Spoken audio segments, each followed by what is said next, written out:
देश भर में शोक की लहर दौड़ गई है। भारत के दिग्गज उद्योगपति रतन टाटा का निधन हो गया है। उन्होंने मुंबई के ब्रिज कैंडी अस्पताल में अंतिम सांस ली। रतन टाटा 86 साल के थे। पिछले कुछ दिनों से उनकी तबीयत खराब चल रही थी। दरअसल बुधवार की शाम में उनकी तबीयत ज्यादा बिगड़ने की खबर आई थी, जिसके कुछ घंटे बाद ही उन्होंने दुनिया को अलविदा कह दिया। रतन टाटा का जाना देश के लिए एक बड़ी क्षति है। हालांकि उन्हें देश कभी भूलेगा नहीं। उन्होंने देश के लिए एक से बढ़कर एक कई बड़े काम किए।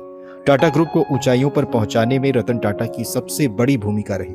उन्होंने देश और आम लोगों के लिए कई ऐसे काम किए जिसके लिए उन्हें हमेशा याद किया जाएगा।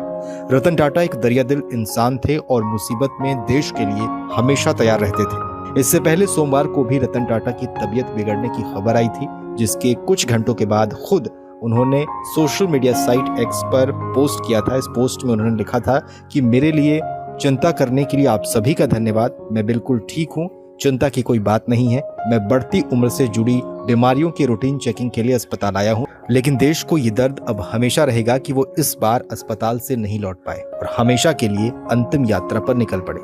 अरबपति कारोबारी और बेहद दरियादिल इंसान रतन टाटा 86 साल के थे। 28 दिसंबर 1937 को उनका जन्म हुआ था।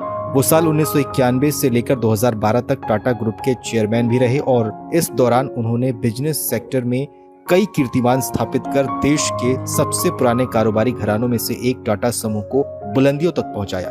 रतन टाटा की शख्सियत को देखें तो वो सिर्फ एक बिजनेसमैन नहीं थे, बल्कि एक सादगी से भरे नेक और दरियादिल इंसान थे।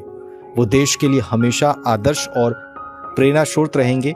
वो अपने समूह से जुड़े छोटे से छोटे कर्मचारी को भी अपना परिवार मानते थे और उनका ख्याल रखने में कोई कोर कसर नहीं छोड़ते थे। इसके कई उदाहरण मौजूद हैं। गौरतलब है कि रतन टाटा को 1991 में ऑटो से लेकर स्टील तक के कारोबार से जुड़े समूह टाटा समूह का चेयरमैन बनाया गया था। चेयरमैन बनने के बाद रतन टाटा ने टाटा ग्रुप को एक नई ऊंचाइयों पर पहुंचा दिया। उन्होंने 2012 तक इस समूह का नेतृत्व किया, जिसकी स्थापना उनके परदादा ने की थी। 1996 में टाटा ने telecom company Tata teleservices की स्थापना की और 2004 में टाटा कंसल्टेंसी सर्विसेज को